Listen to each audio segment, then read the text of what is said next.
Law of motion के बारे में कुछ पता है?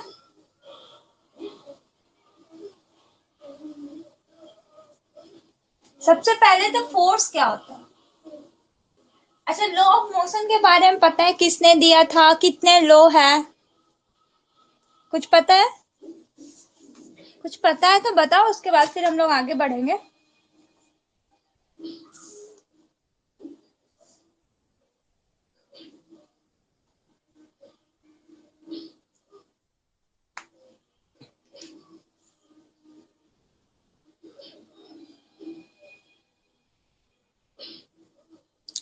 बताइए क्या पता है, कितने लॉ होते हैं मोशन के,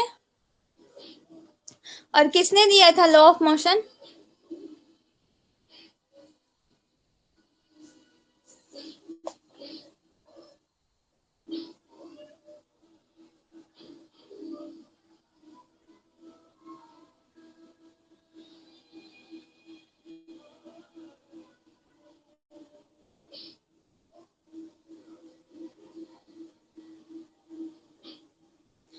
फास्ट, हाँ 3 लॉ है, ठीक है। ठीक है, बहुत अच्छा नेहा, 3 लॉ ऑफ मोशन दिया गया है, फर्स्ट लॉ, सेकंड लॉ और थर्ड लॉ। ठीक है, इसके आगे हम लोग अब पढ़ते जाते हैं, आप लोग बताते जाना, कुछ कुछ याद आएगा तो। ठीक है, पहले तो फोर्स क्या होता है, व्हाट इज फोर्स? फोर्स क्या होता है? आप किसी को पुश कर रहे हो या फिर पुल कर रहे हो, ठीक है, फोर्स वही होता है। ठीक है, जैसे कि आप कोई दरवाजा है, उसको आप क्या कर रहे हो, बंद कर रहे हो, ठीक है, या फिर खोल रहे हो, तो खोलने और बंद करने के लिए क्या कर रहे हैं, पुश और पुल कर रहे हैं। ठीक है, 1 मिनट थोड़ा सा इसको ऊपर उठा देते हैं।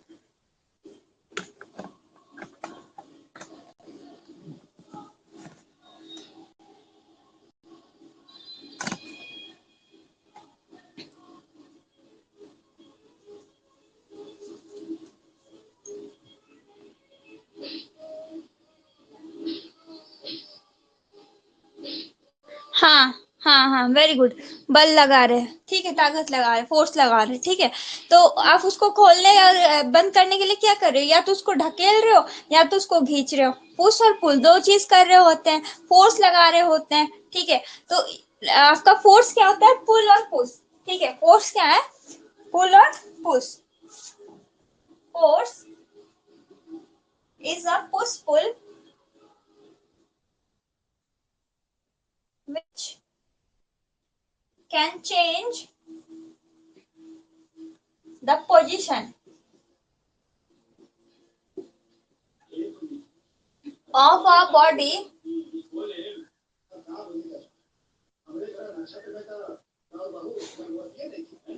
It is a vector quantity.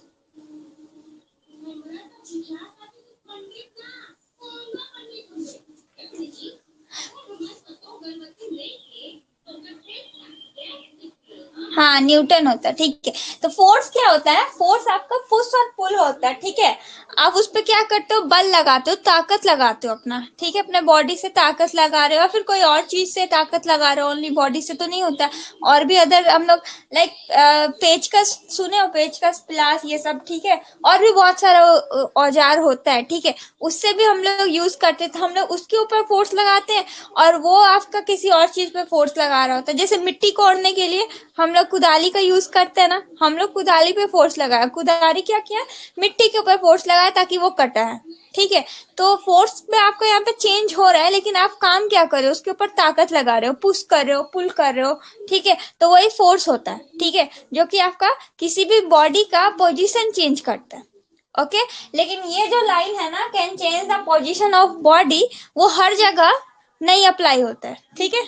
ये हर जगह अप्लाई नहीं होता है, कहीं कहीं पे ऐसा होता है, आप फोर्स लगाए हो लेकिन उस बॉडी के पोजीशन में बिल्कुल भी चेंज नहीं आया, ठीक है। तो ये भी पॉसिबल है। तो ये जो लाइन है वो टोटली सुटेबल तो नहीं है, बट समझने के लिए है ये, ठीक है। तो ये लाइन जो है, आप इसको एकदम माइंड में सेट करके मत रखना, ये समझने के लिए, कई बार ऐसा होता है कि आपका जो बॉडी है उसका पोजीशन चेंज नहीं हुआ, लेकिन आप फोर्स उस पर लगाए हो।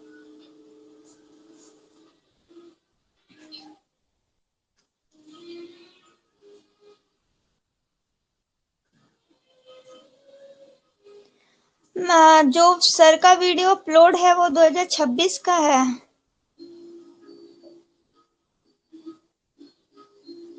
देखो आप लोग इतना कंफ्यूज मत हो। अभी जो क्लास चल रहा है ना, फिजिक्स का क्लास हम ले रहे हैं, और केमिस्ट्री का पायल मैम ले रही है, और मैथ का आपका ये पल्लवी मैम ले रही है, ठीक है। ये तीन जो है आपका लाइव क्लास चल रहा है, इसमें जो भी डाउट आता है वो पूछ लिया करो, ये लाइव चल रहा है, ठीक है। इससे जब बाहर आओगे, ठीक है, मीन्स इतना वीडियो अगर आप देख रहे हो, क्योंकि रेगुलर तो क्लास हो रहा है आपका, एक एक घंटा जो है आप टाइम दे रहे हो अपना 1 घंटा, ठीक है। तो वो 1 घंटा के बाद आप क्या करो कि जितना क्वेश्चन हो सके क्वेश्चन बनाओ, ठीक है। बुक है आपके पास, 10th का बुक है, 9th का बुक है, 9th और 10th का बुक यूज करो, ठीक है। बुक से बाहर निकलो तो फिर सेट लगाओ एक साथ, ठीक है।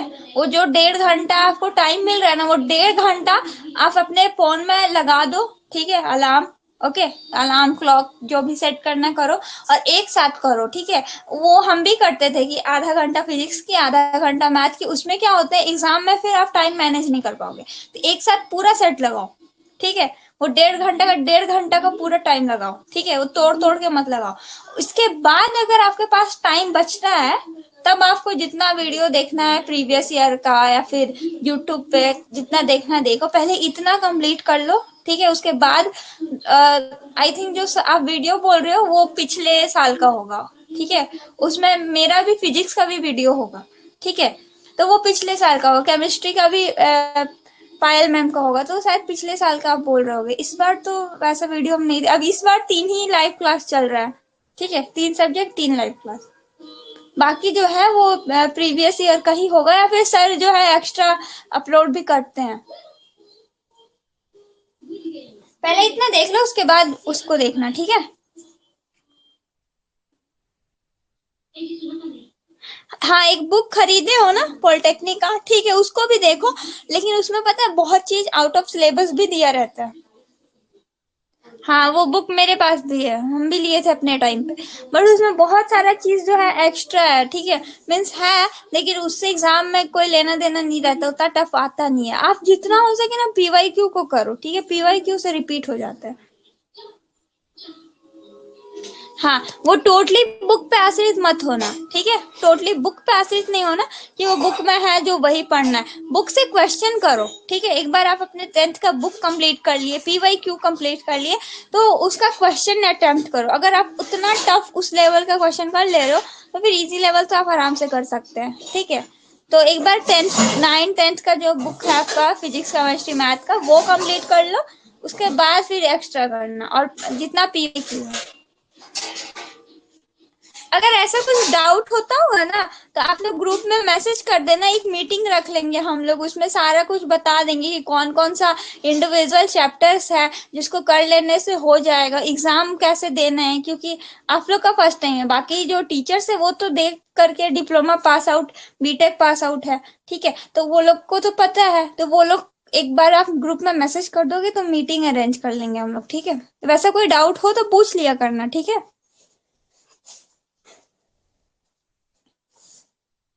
देखो, पूछने से कुछ भी खराबी नहीं होता। ऐसा नहीं है कि आप पूछोगे तो हम लोग सोचेंगे कि इस बच्चे को इतना भी नहीं पता है। नहीं, नहीं पता होगा, हम लोग को खुद नहीं पता था, अब भी हम लोग पास आउट हो गए हैं बीटेक, फिर भी हम लोग को बहुत चीज नहीं पता है।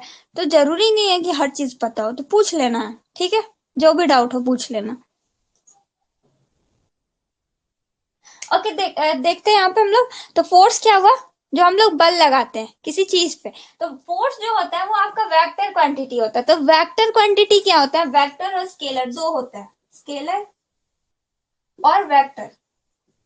वैसा क्वांटिटी जिसमें सिर्फ और सिर्फ क्या होता है, आपका मैग्नीट्यूड होता है, ओनली मैग्नीट्यूड, उसको बोलते हैं स्केलर। जैसे कि आपका डिस्टेंस बोल दिए 10 10 किलोमीटर, ठीक है, ठीक है, तो वो क्या हुआ, आपका मैग्नीट्यूड हुआ कि 10 किलोमीटर है, ठीक है। डिस्प्लेसमेंट जो होता है, डिस्प्लेसमेंट वो आपका वेक्टर होता है, वो डायरेक्शन भी बताता है। वेक्टर क्या होता है, मैग्नीट्यूड प्लस डायरेक्शन, जिसमें आपको डायरेक्शन भी पता चले, ठीक है, प्लस डायरेक्शन, ठीक है। जिस क्वांटिटी में मैग्नीट्यूड प्लस डायरेक्शन दोनों चीज हो उसको वेक्टर बोलते हैं, जिसमें सिर्फ और सिर्फ मैग्नीट्यूड हो उसको स्केलर बोलते हैं। अब माइंड में ये डाउट मत लेके आना कि मैम सिर्फ डायरेक्शन हो, वो वैसा नहीं होता, मैग्नीट्यूड भी होता है, ठीक है। तो मैग्नीट्यूड और डायरेक्शन दोनों हुआ तो वेक्टर क्वांटिटी, और ओनली मैग्नीट्यूड है तो स्केलर क्वांटिटी। फोर्स लगाएं, ठीक है, फोर्स लगाएं। मान लो कि टेबल है, ठीक है, टेबल के ऊपर एक क्या रखा हुआ है, बुक रखा हुआ है, ठीक है, एक बुक रखा हुआ है। आप क्या करोगे, इसको फोर्स लगाए, ठीक है, इसके ऊपर क्या किया, हम इधर से क्या किए, एक फोर्स लगाए। अगर हम इधर से फोर्स लगा रहे हैं तो ये मूव करेगा ना, इधर इधर मूव करेगा। तो मान लो ये मूव करके यहाँ पे आया, ठीक है, ये मान लेते हैं कि यहाँ पे बुक आया, ठीक है, तो ये जो डिस्टेंस आया ये क्या हुआ, मैग्नीट्यूड हो गया, ठीक है। और आप कितना फोर्स लगा, ठीक है, तो फोर्स लगाया, तो फोर्स लगाए तो क्या हुआ, बुक मूव किया, अपने पोजीशन से मूव किया, ठीक है। तो कौन से डायरेक्शन में मूव किया, ठीक है, तो यहाँ पे क्या हुआ, फोर्स में क्या हुआ, आपको मैग्नीट्यूड भी पता चला कि आप कितना ताकत लगाए। जैसे आप अलग मैग्नीट्यूड से फोर्स लगाओगे, हम अलग मैग्नीट्यूड से फोर्स लगाएंगे, दोनों का ताकत अलग अलग है, ठीक है, तो फोर्स का मैग्नीट्यूड अलग अलग हुआ। डायरेक्शन हो सकता है हम लोग दोनों सेम डायरेक्शन में लगा रहे हो या डिफरेंट डायरेक्शन में लगा रहे हो, ठीक है। तो फोर्स में क्या हुआ, डायरेक्शन और मैग्नीट्यूड दोनों चीज है, तो वो वेक्टर क्वांटिटी हुआ, ठीक है, समझ में आ रहा है। अब स्पीड जो होता है, ठीक है, स्पीड, स्पीड आपका स्केलर होता है, ठीक है, स्पीड स्केलर होता है। स्पीड में हम लोग को डायरेक्शन नहीं पता चलता कि कौन से स्पीड से जा रहे हैं ये बोलते हैं, कौन से स्पीड से किधर जा रहे हैं ये नहीं बोलते, ठीक है। स्पीड में आपका डायरेक्शन नहीं होता। डिस्प्लेसमेंट होता है, जो डिस्प्लेसमेंट मीन्स आपका पोजीशन जो चेंज हुआ, ठीक है, डिस्प्लेसमेंट में डायरेक्शन होता है, डिस्टेंस में डायरेक्शन नहीं होता, ठीक है। स्केलर वेक्टर क्लियर है। कुछ कुछ जो है आप लोग ये भी याद कर लोगे, स्केलर में कौन कौन सा पार्ट है, वेक्टर में कौन कौन सा पार्ट है, ठीक है। लाइक पूछ लेते हैं कि बताइए जो फोर्स हुआ, फोर्स वो कौन सा क्वांटिटी है, स्केलर है, वेक्टर है, या फिर दोनों है, या फिर कुछ नहीं है। तो ये सब आप लोग थोड़ा बहुत स्केलर कौन है, वेक्टर कौन है, वो सब पढ़ लेना, ठीक है। एक बार चैप्टर एंड हो जाए उसके बाद हम लोग सारा रिवीजन करेंगे तो याद हो जाएगा आप लोग। ये हो गया। अब टाइप ऑफ फोर्स,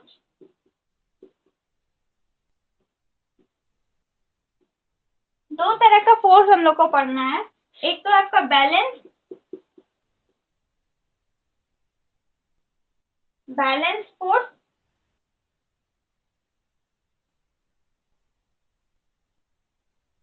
और सेकंड है आपका unbalance.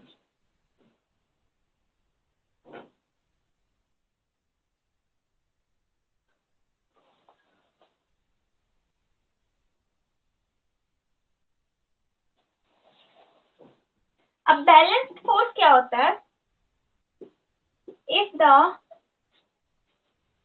if there are many forces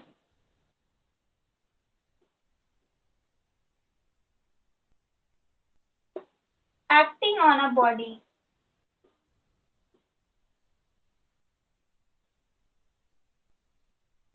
but resultant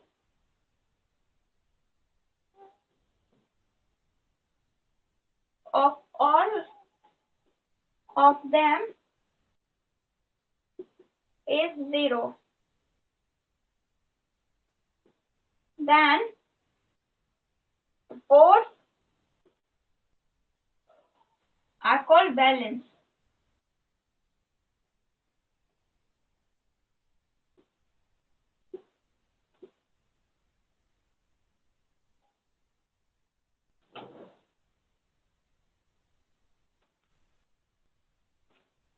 हाँ, बैलेंस और अनबैलेंस। तो बैलेंस फोर्स क्या होता है, अगर बहुत सारा फोर्स अलग अलग डायरेक्शन से, ठीक है, अलग अलग डायरेक्शन से बहुत सारा फोर्स किसी एक बॉडी पे लगे, ठीक है, और सबका रिजल्टेंट जो होगा वो जीरो हो जाए, ठीक है, तो वो जो बैलेंस फोर्स होगा, ठीक है, कि सब चीज बैलेंस हो गया, ठीक है। बट रिजल्टेंट, RESULTANT, रिजल्टेंट, ठीक है। लाइक ये कोई बॉडी था, ठीक है, इधर से भी फोर्स लगा दिए और इधर से भी फोर्स लगा दी, ठीक है, इधर से भी लगा और इधर से भी लगा, तो रिजल्टेंट क्या होगा, जीरो, क्योंकि इसके ऊपर कुछ भी असर नहीं हो रहा, ठीक है, ये कोई भी पोजीशन चेंज नहीं करेगा, किधर से भी मूव नहीं करेगा। तो रिजल्टेंट क्या हो जाएगा, 0 हो जाएगा। ठीक है, ये मत समझना कि इधर से भी ऐसे दबा दी इधर से भी ऐसे, तो फोर्स होगा ही। बट मान लो इधर से हम लोग इधर ढकेल रहे और उधर से इधर ढकेल रहे, ठीक है, तो इसके पोजीशन में कोई भी चेंज नहीं होगा, तो रिजल्टेंट क्या हो जाएगा, 0 हो जाएगा। ठीक है, तो यहाँ पे जो ये जो फोर्स हुआ बैलेंस फोर्स हुआ, क्यों, क्योंकि रिजल्टेंट जो फोर्स हुआ वो आपका 0 हो गया। उसी तरह अगर हम लोग कोई फोर्स लगाए, ठीक है, दो फोर्स इसी डायरेक्शन में, एक फोर्स इधर है, ठीक है, तो ये मूव करेगा, इस साइड जाएगा। ठीक है, तो यहाँ पे रिजल्टेंट फोर्स क्या है, नॉन जीरो है। ठीक है, ये तीनों ऐड हो जाएगा क्योंकि सेम डायरेक्शन में फोर्स लग रहा है। ठीक है, तो ये अनबैलेंस फोर्स हो जाएगा। ठीक है, समझ में आया? इसको नोट डाउन करो, फिर अनबैलेंस फोर्स देखते हैं हम लोग।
यहाँ पे नन लिखा हुआ है, ठीक है, यहाँ पे इसके बाद नन है। अनबैलेंस फोर्स क्या होता है, if there are many forces acting. ठीक है,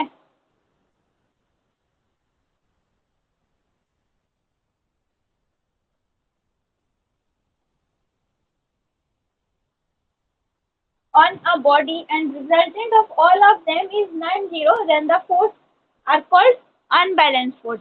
ठीक है,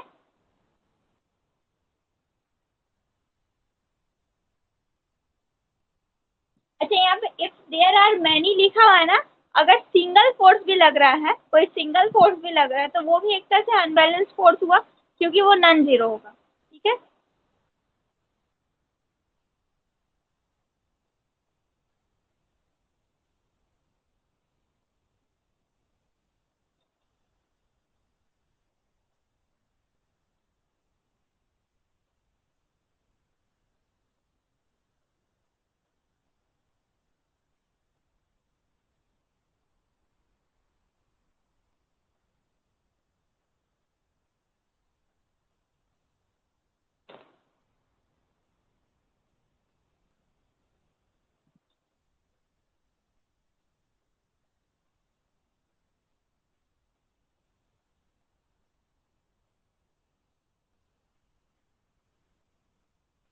ओके, अब हम लोग पढ़ेंगे लॉ ऑफ मोशन। ठीक है, Newton law of motion.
Okay देखो फर्स्ट लॉ, न्यूटन का first law, everybody remain in a state of rest or a state of motion until an external force is applied on it.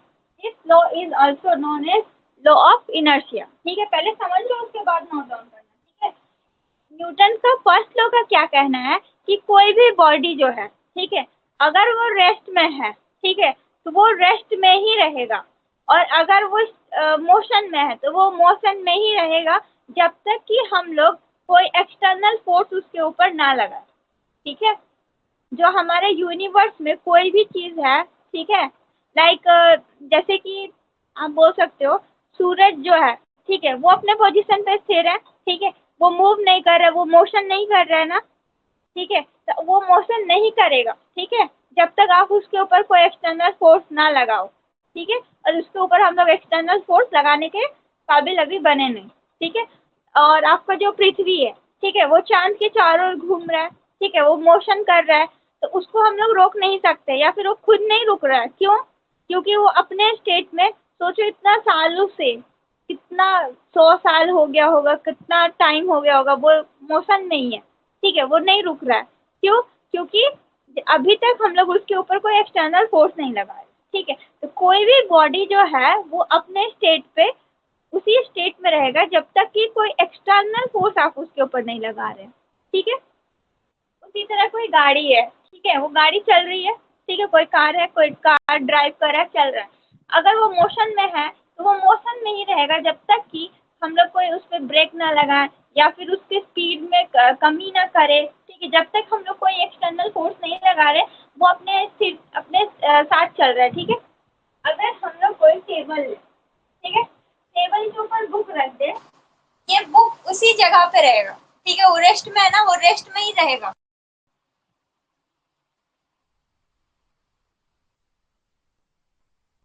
आवाज clear है ना सबको? ठीक है, तो हम बोल रहे थे क्या कि अगर टेबल के ऊपर कोई बुक रखा हुआ है, हाँ सॉरी थोड़ा नेटवर्क इशू हो गया था, तो कोई टेबल के ऊपर कोई बुक रखा हुआ है, ठीक है, तो वो रेस्ट पे है, तो वो रेस्ट में ही रहेगा जब तक कि हम लोग उसके ऊपर कोई एक्सटर्नल फोर्स ना लगाए। अगर आप इसको ढकेल रहे हो या खींच रहे हो या फिर इसके ऊपर कुछ और फोर्स लगा रहे हो, हवा दे रहे हो पंखा से, ठीक है, तभी ये मूव करेगा, तभी इसके पोजिशन में चेंज आएगा, अदरवाइज ये अपने स्टेट में स्थिर रहेगा। ठीक है, तो यही फर्स्ट लॉ का कहना है कि जो यूनिवर्स में कोई भी बॉडी है, ठीक है, वो कोई भी स्टेट में हो, या तो रेस्ट में हो या फिर मोशन में हो, तो वो अपने स्टेट में ही रहेगा जब तक कि उसके ऊपर कोई एक्सटर्नल फोर्स ना लगाया जाए। इसी लॉ को हम लोग लॉ ऑफ इनर्शिया के नाम से भी जानते हैं। ठीक है, फर्स्ट लॉ को लॉ ऑफ इनर्शिया के नाम से भी जानते हैं। ठीक है, तो क्वेश्चन ये सब आ जाता है कि आपका लॉ ऑफ इनर्शिया के नाम से किस लॉ को जानते हैं, तो फर्स्ट लॉ को जानते हैं, या फिर फर्स्ट लॉ को और किस नाम से जानते हैं, तो लॉ ऑफ इनर्शिया के नाम से जानते हैं। ठीक है, अच्छा इनर्शिया क्या होता है? इनर्शिया आपका प्रॉपर्टी होता है। ठीक है, किसी भी बॉडी का प्रॉपर्टी होता है कि वो अपने स्टेट को मेंटेन करे। ठीक है,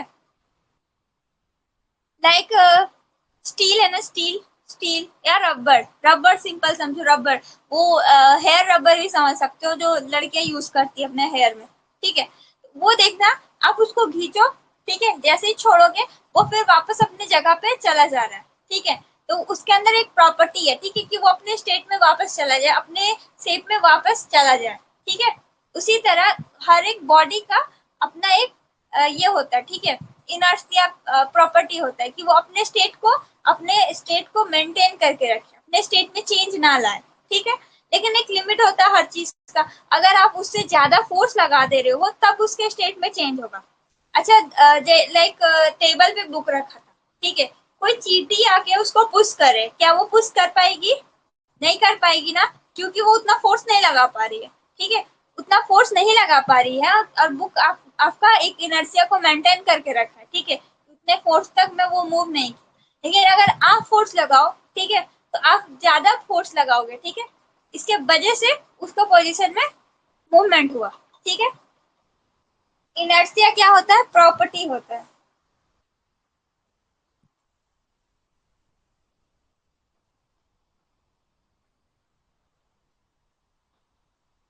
It is a property by virtue of which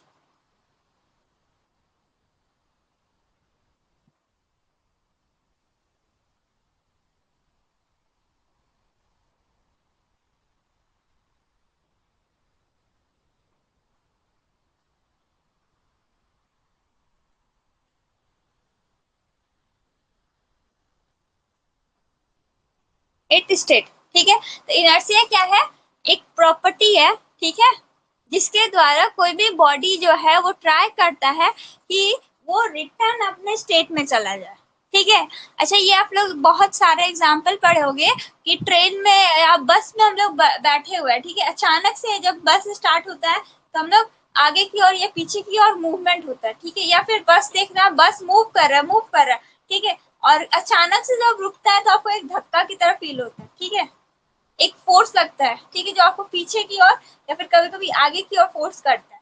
तो ऐसा क्यों हो रहा है, क्योंकि आपका जो बॉडी था वो रेस्ट में था और अचानक से वो मोशन में आ गया गाड़ी स्टार्ट होने की वजह से, ठीक है, या फिर गाड़ी जो था मोशन में था, ठीक है, और अचानक से स्टॉप हो गया, ठीक है, रेस्ट में आ गया, ठीक है, इसके वजह से आपको वो फोर्स महसूस होता है, ठीक है, तो वो भी इनर्शिया की वजह से ही होता है। ठीक है, इनर्शिया क्या है, प्रॉपर्टी है जिसके द्वारा बॉडी जो है ट्राई करता है कि वो अपने स्टेट में वापस चला जाए। ठीक है, इसको नोट डाउन कर लो। दोबारा एक्सप्लेन करने की जरूरत है क्या?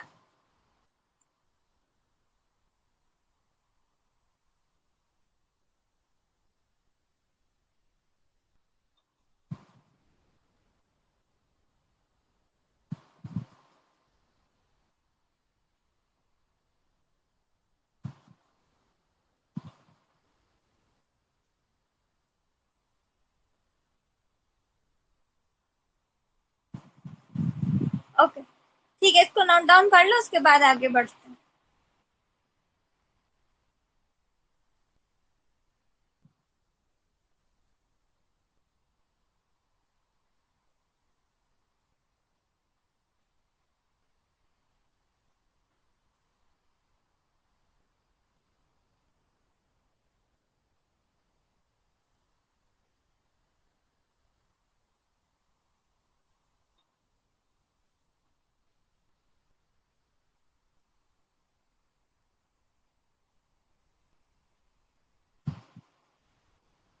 Try to retain, retain, retain, retain it state।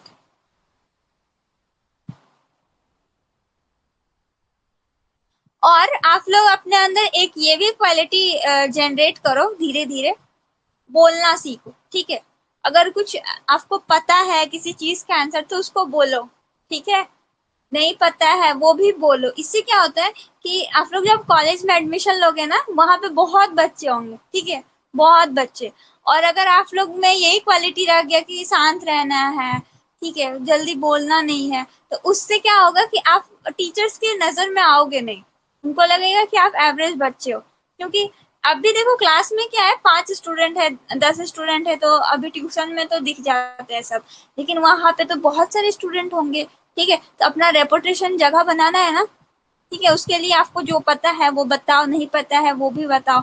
अब ये नहीं ओवर स्मार्ट नहीं बनने बोल रहे, लेकिन जो पता है वो बताना है, जो नहीं पता है वो भी बताना है, मीन्स क्लास में एक्टिव रहना है, ठीक है।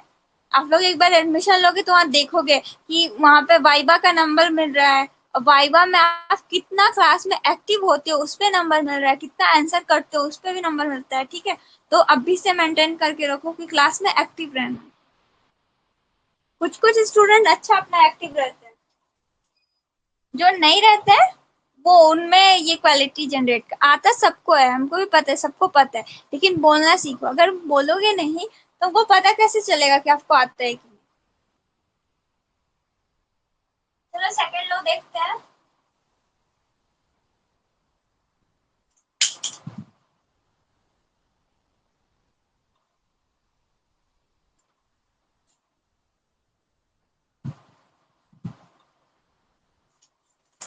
सेकंड लॉ जो है आपका मोमेंटम से रिलेटेड होता है, लीनियर मोमेंटम। लीनियर मोमेंटम क्या होता है, लीनियर मोमेंटम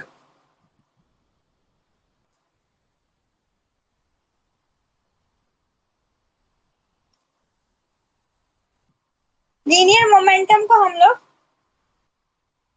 पी से डिनोट करते हैं, स्मॉल पी से, ठीक है। लीनियर मोमेंटम को हम लोग पी से डिनोट करते हैं और पी इक्वल टू होता है मास इनटू वेलोसिटी, ठीक है। यही होता है आपका linear momentum. Linear momentum is the product of mass and velocity. Mass into velocity होता है आपका लीनियर मोमेंटम। लीनियर मोमेंटम को हम लोग पी से डिनोट करते हैं, किससे? पी से, ठीक है।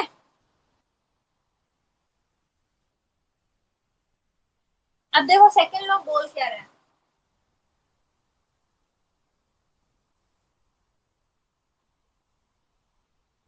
Force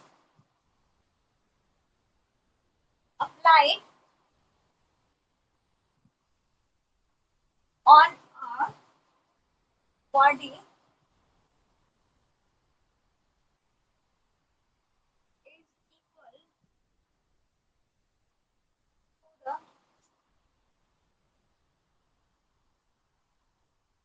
product of mass of the body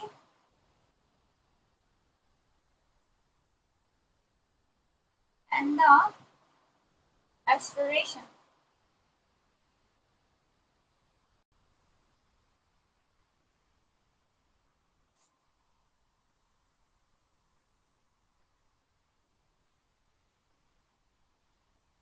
ठीक है, या फिर आप बोल सकते हो and also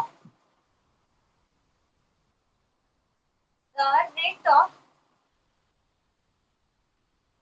change of linear momentum।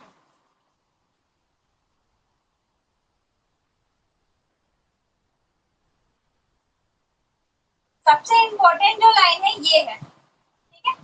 सबसे इंपॉर्टेंट लाइन ये है, इसी से ये निकला, ठीक है।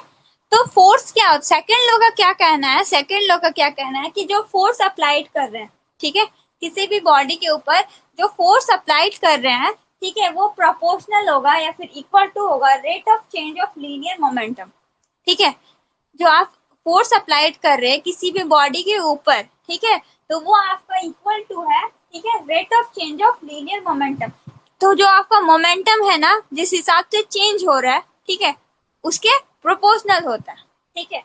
मीन्स हर कुछ टाइम के साथ आपका लीनियर मोमेंटम जो चेंज हो रहा है, जो वेरी करेगा, वही आपका फोर्स अप्लाइड होगा, ठीक है। एफ इक्वल टू क्या होगा? F equal to dp by dt, ठीक है। F equal to dp by dt, ठीक है। एक्चुअली क्या होता है? प्रोपोर्शनल होता है, ठीक है। लेकिन यहाँ पे जब हम ये प्रोपोर्शनलिटी का साइन हटाते हैं तो हमको एक कांस्टेंट टर्म मिलता है, ठीक है। और यहाँ पे जो कांस्टेंट टर्म मिलता है वो 1 मिलता है, ठीक है। इसीलिए हम लोग इक्वल टू बोलते हैं। F equal to dp by dt। p क्या है? मोमेंटम है, ठीक है।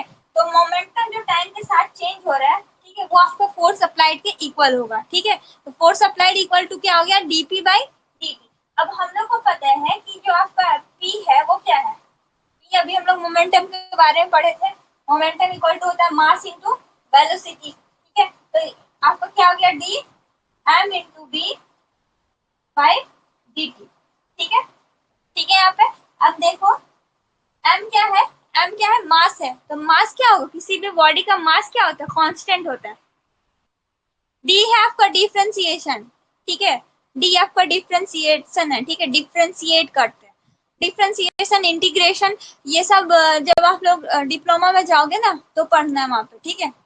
वहां पे पढ़ोगे डिफरेंशिएशन, इंटीग्रेशन, ठीक है। मीन्स अभी के लिए इतना समझो कि डिफरेंशिएट कर रहा है मीन्स उसके साथ कैसे चेंज हो रहा है, कैसे वैरी कर रहा है, वो बता रहा है। फिलहाल के लिए इतना समझो, ठीक है। बाकी डिफरेंशिएशन और इंटीग्रेशन में पूरा का पूरा चैप्टर है मैथ का, ठीक है। उसको फिलहाल समझना थोड़ा हार्ड होगा। इंटीग्रेशन ऐसे होता है, बहुत स्मॉल पार्ट को हम लोग निकालने के लिए यूज करते हैं, ठीक है। इंटीग्रेशन, डिफरेंशिएशन, ठीक है, बहुत इसका कॉन्सेप्ट है। फिलहाल के लिए इतना समझो कि डिफरेंशिएट, डी मीन्स डिफरेंशिएशन हो रहा है, ठीक है। यहाँ पे हम लोग क्या कर रहे हैं? जो आपका मोमेंटम है ना, मीन्स पी है, वो टाइम के साथ कैसे चेंज हो रहा है, कैसे वेरी हो रहा है, ठीक है, वो बता रहा है, ठीक है। लाइक एग्जाम्पल के लिए मान लो आपका जो बॉडी है, ठीक है, वो यहाँ पे था, ठीक है, तो वो यहाँ पे कुछ था, यहाँ पे जा रहा है, तो उसका स्पीड स्लो हो रहा है, ठीक है, इस तरह से समझो, ठीक है। तो टाइम के साथ जो चेंज हो रहा है, टाइम के साथ चेंज होने के लिए हम लोग डिफरेंशिएशन शो कर रहे हैं, ठीक है। टाइम के रिस्पेक्ट में जो चेंज आ रहा है मोमेंटम में, वो दिखा रहा है D, DP by D T. D clear है ना? डी क्या है फिलहाल के लिए समझ के रखो कि यहाँ पे जो डी शो कर रहे हैं वो हम लोग चेंज को शो कर रहे हैं, ठीक है। जो आपका मोमेंटम है, जो पी है, वो टाइम के साथ कैसे चेंज कर रहा है, कैसे वेरी कर रहा है, ठीक है, वो हुआ आपका डीपी बाई डी टी। बाकी जो डी है, डिफरेंशिएशन है, इंटीग्रेशन है, वो बहुत बड़ा चैप्टर है।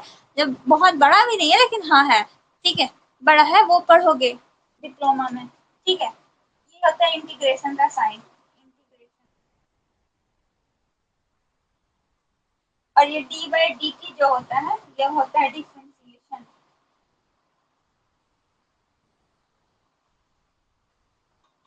ठीक है, पढ़ेंगे हम लोग बाद में,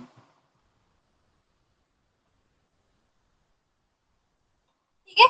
तो डीपी बाई डी टी क्या शो कर रहा है? F equal to DP by D T means आपका जो मोमेंटम है, पी क्या है? Momentum. P is not a power, P यहाँ पे पावर नहीं है, पी यहाँ पे मोमेंटम है। पी क्या है? मोमेंटम है। एम नहीं लिख रहे क्योंकि एम से मास होता है, ठीक है, इसलिए एम नहीं लिखा जाता है, पी से ही डिनोट किया जाता है। तो पी यहाँ पे क्या है? मोमेंटम है। अब मोमेंटम क्या होता है?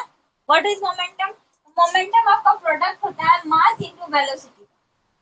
मास इंटू वेलोसिटी, ये होता है आपका मोमेंटम, ठीक है, जिसको हम लोग पी से डिनोट कर रहे हैं, ठीक है। मास इंटू वेलोसिटी होता है आपका मोमेंटम, जिसको हम लोग पी से डिनोट कर रहे हैं। तो जो फोर्स अप्लाइड होगा, ठीक है, कितना फोर्स अप्लाइड हो रहा है, वो इक्वल टू होगा DP by D T. Means जो आपका मोमेंटम है वो किस टाइम के साथ कैसे चेंज हो रहा है वो, ठीक है। अब देखो यहाँ पे डी को बाहर लग दिए, पी के जगह पे हम क्या लिख सकते हैं? मास इंटू वेलोसिटी, ठीक है। पी के जगह क्या लिख सकते हो? Mass into velocity. तो mass into velocity by D T. Mass जो होता है वो सेम होता है हर जगह, ठीक है।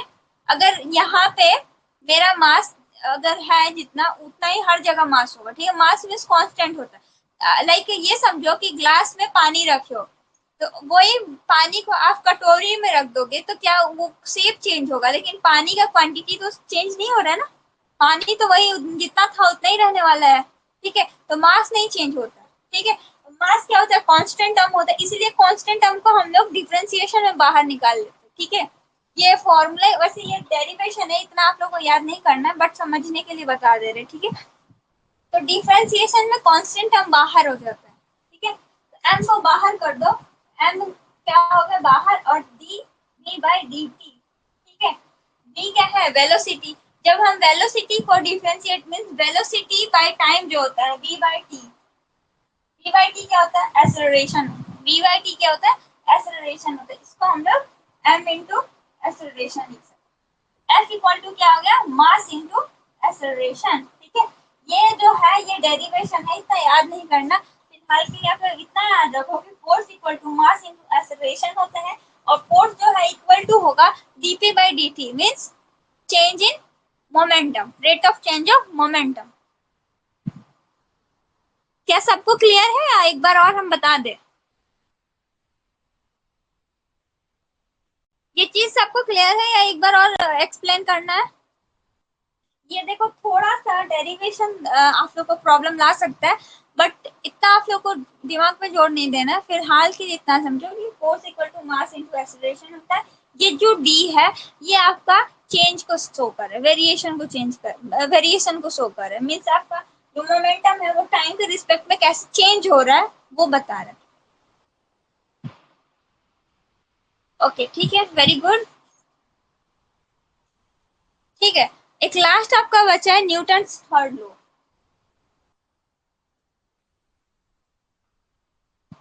नोट डाउन तो हो गया था ना?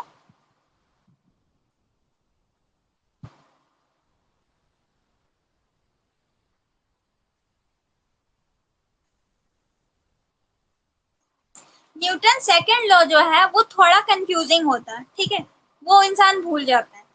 सच बोले तो हम भी भूल जाते हैं। हम अभी आप लोग को पढ़ाने के लिए भी एक बार उसको रिवाइज करके आए थे, तो Newton first law, third law सबको याद होता है, सेकंड लॉ क्या होता है भूल जाता है इंसान, तो उसको थोड़ा ध्यान से देखना।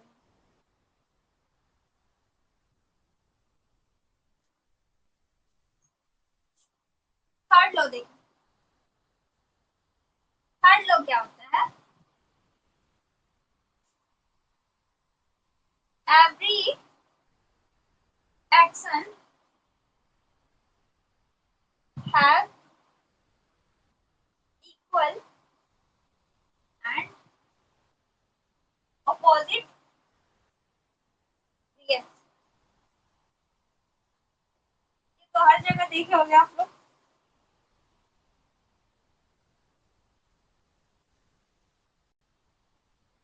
Every action has equal and opposite reaction. ठीक है, न्यूटन्स थर्ड लॉ सबसे सटीक, सबसे इजी है, सबसे कंफर्टेबल हमको लगता है। Newton's third law, every action has equal and opposite reaction. ठीक है, अगर आप कुछ एक्शन दे रहे हो तो उसका रिएक्शन भी मिलेगा और जो कि इक्वल होता है। ठीक है, अगर एग्जाम्पल के तौर पे अगर आप किसी को एक थप्पड़ मार रहे हो, ठीक है, तो जितना आपको थप्पड़ मारने में इस इंसान की चीख पे चोट लगा है ना, उतना आपके हाथ पे भी फोर्स लग रहा है।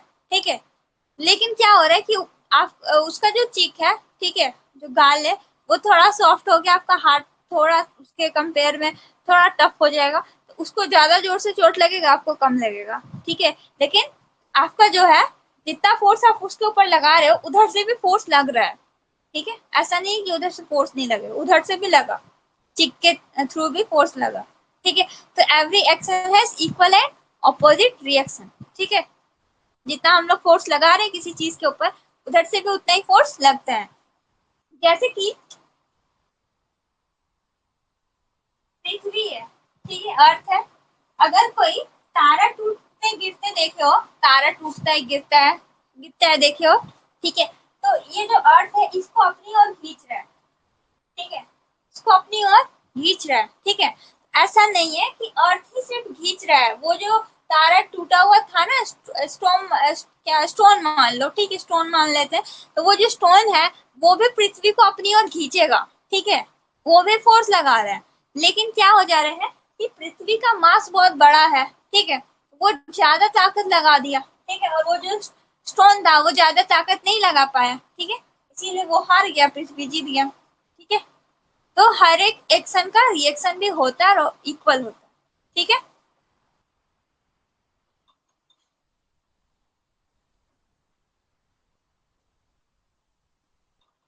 क्लियर है।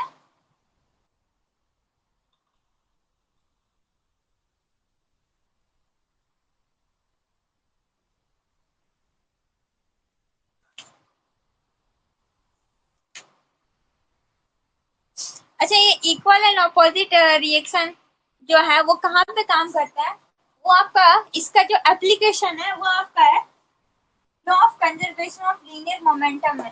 जो रॉकेट जाता है ना, रॉकेट रॉकेट उड़ते हुए देखो, देखो उसके पीछे से पूरा आग निकलता है, देखो ऐसा क्यों होता है।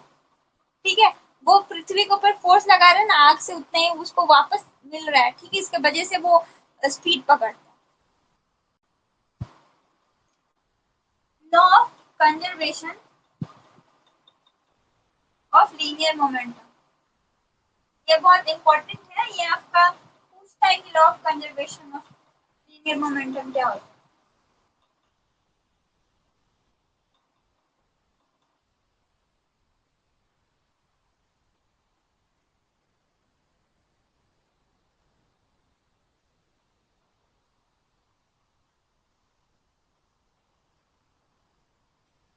The total momentum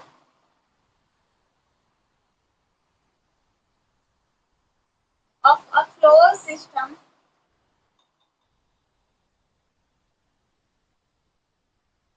remains constant if no external force act on it. M1 U1 plus M2 U2 equal to M1 V1 plus M2.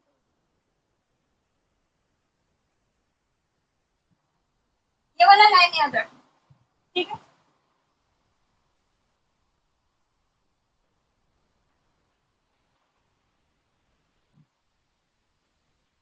Okay, law of conservation of linear momentum. Law of conservation of linear momentum. Linear momentum अभी हम लोग पढ़े थे, mass into velocity. Linear momentum क्या था? Mass into velocity, ठीक है। और law of conservation, conservation means बोल सकते हो एक तरह से एक जगह इकट्ठा रहना, कंजर्व रहना, ठीक है। The total momentum of A close system, अगर कोई क्लोज सिस्टम है, ठीक है, उसमें जो टोटल मोमेंटम होगा, ठीक है, मींस मास इनटू वेलोसिटी का जो प्रोडक्ट होगा वो हमेशा कांस्टेंट होगा अगर कोई एक्सटर्नल फोर्स नहीं लग रहा, ठीक है। तो m1 u1, u क्या है आपका? इनिशियल बोल सकते हो, इनिशियल वेलोसिटी। u क्या हुआ? Initial velocity. v क्या है? Final velocity. u और v आप लोग पढ़े भी होंगे। u क्या हुआ? इनिशियल, v क्या हुआ? फाइनल, ठीक है। इनिशियल, जो दो इनिशियल हुआ, मान लो कि दो आपका मोमेंटम दिखा जा रहा है किसी क्लोज सिस्टम में, किसी क्लोज सिस्टम में दो आपका मोमेंटम है, m1 u1 plus m2 u2, ठीक है। m1 u1 ये मान लो कि P1 हो गया, ये P2 हो गया, ठीक है। तो वो होगा आपका इक्वल टू फाइनल वाले का, ठीक है। Initial momentum 1 plus initial momentum 2 equal to final momentum 1 plus final momentum 2, ठीक है। कि किसी भी क्लोज सिस्टम में जो आपका लीनियर मोमेंटम होगा वो हमेशा कांस्टेंट होगा। कांस्टेंट मींस क्या कि अगर मान लो कि कुछ है अमाउंट, मींस 20 की 20, ठीक है, मान लेते 20 है, लीनियर मोमेंटम 20 है, ठीक है, तो हमेशा 20 ही रहेगा। वैसे इसका यूनिट क्या हो जाएगा लीनियर मोमेंटम का? लीनियर मोमेंटम का यूनिट क्या हो जाएगा बताओ तो? क्या होता है? Mass into velocity. Mass into velocity, तो मास का हो गया केजी और वेलोसिटी का क्या हो जाएगा? मीटर पर सेकंड, ठीक है। ये यूनिट हो जाएगा लीनियर मोमेंटम का। तो लीनियर मोमेंटम का यूनिट क्या हो गया? क्या हो गया? केजी मीटर पर सेकंड।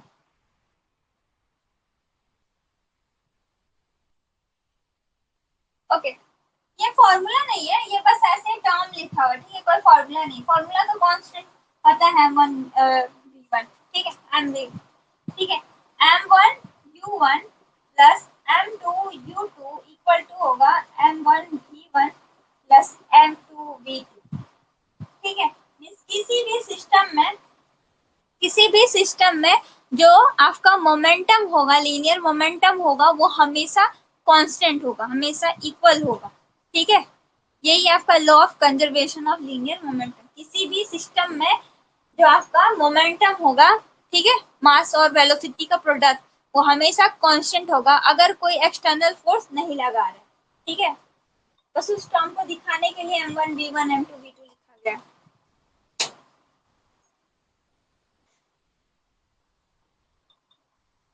अच्छा, इम्पल्स का नाम सुने आप लोग? इम्पल्स क्या होता है? What is impulse? इम्पल्स का नाम सुने हो? अगर बहुत हाई अमाउंट ऑफ फोर्स बहुत शॉर्ट टाइम के लिए लगा रहे हो, ठीक है, उसको इम्पल्स बोलते हैं। एक हाई अमाउंट ऑफ फोर्स बहुत शॉर्ट टाइम के लिए लगाते हैं तो उसको हम लोग इम्पल्स बोलते हैं। Remain constant.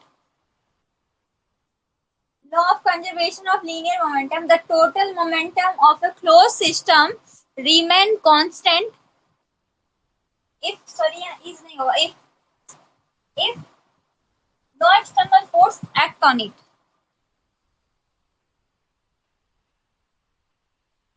ओके, तो इम्पल्स क्या होता है? अगर हाई अमाउंट का करंट बहुत शॉर्ट टाइम के लिए लगाते हैं तो उसको हम लोग इम्पल्स बोलते हैं। जैसे कि बैट बैट बॉल देखे हो, तो जो बॉल होता है वो बैट को हिट किया, ठीक है, बैट बॉल को हिट किया, ठीक है, बॉल बैट को नहीं, जो बैट है ना बॉल को हिट किया, तो हिट जब करता है तो बहुत ज्यादा हाई अमाउंट का फोर्स लगाता है और बहुत शॉर्ट टाइम के लिए लगाता है, तो उसको हम लोग बोलते हैं इम्पल्सिव फोर्स।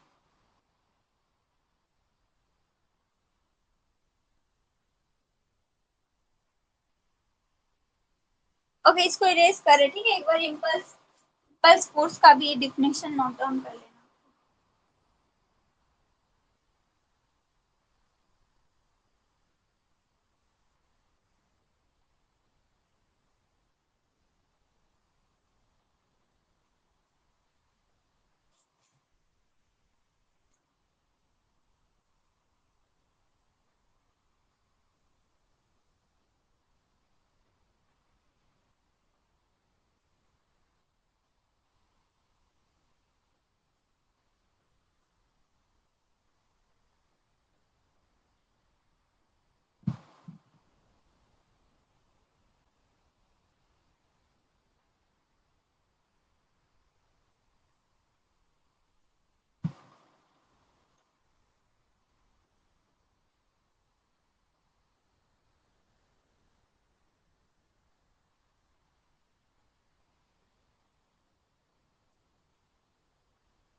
ओके इसको नोट डाउन करो। इम्पल्स क्या हुआ, if a force act on a body for a very short time, ठीक है, बहुत छोटे टाइम के लिए।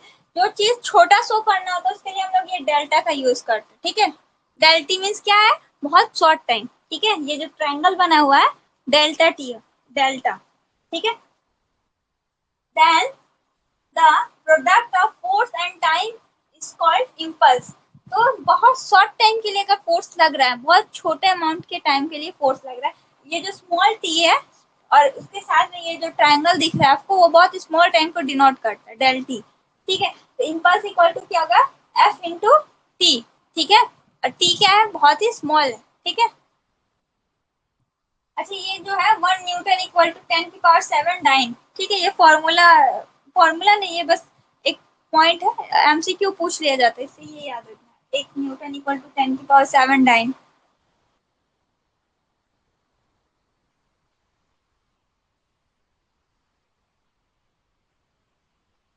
ठीक है, नोट डाउन हो जाए तो बताना।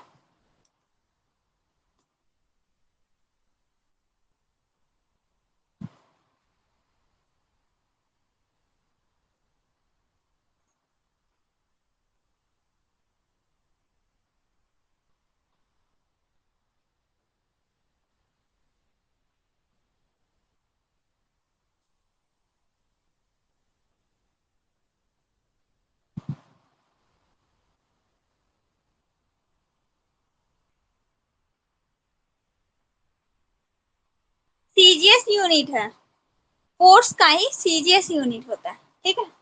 सीजीएस तुम लोग पढ़े थे ना, डिफरेंट डिफरेंट टाइप का unit, MKS unit, CGS unit, SI unit, ठीक है। तो न्यूटन जो है फोर्स का एसआई यूनिट हुआ, और जो डाइन होता है वो सीजीएस यूनिट होता है। तो 1 न्यूटन जो होता है एसआई यूनिट में, 1 न्यूटन जो होता है वो इक्वल टू होता है 10 की power 7 dyne, means CGS unit, ठीक है।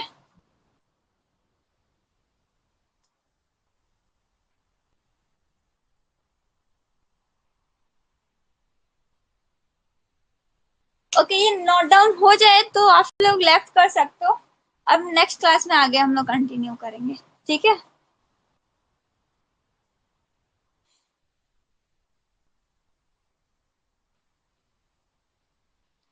ओके ओके ठीक है, लेफ्ट कर सकते हो, कोई भी डाउट हो मैसेज कर सकते हो, ठीक है, या फिर क्लास में पूछ सकते हो। ठीक है, good night, good night everyone.